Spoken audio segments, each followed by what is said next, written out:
तीन तरह का जल शिव को समर्पित होता है और वो तीनों तरह के जल का अलग अलग भाव है महाराज।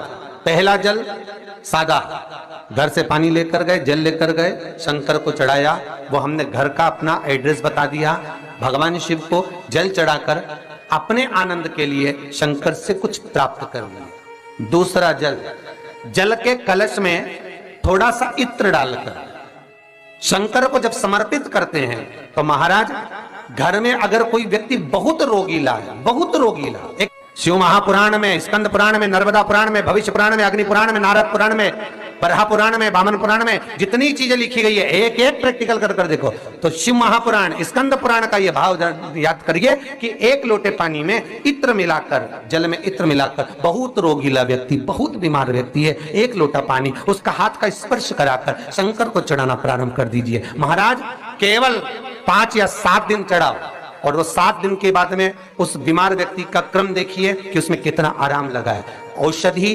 दवाई काम करना प्रारंभ करी कि ना करी। केवल इत्र समर्पित, इत्र का जल।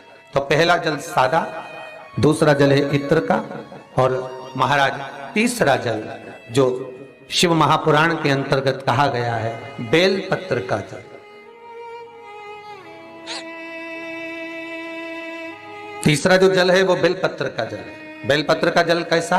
तो महाराज शिव महापुराण की कथा कहती है कि जल के पात्र में एक बेलपत्र अंदर डालकर उस जल के पात्र को ले जाकर शिव को समर्पित करना, अर्थात अपनी मन की कामना भगवान शंकर से कह देना। केवल बेलपत्र के माध्यम, बोलना नहीं है हमको, कुछ हमें कुछ कहना नहीं है।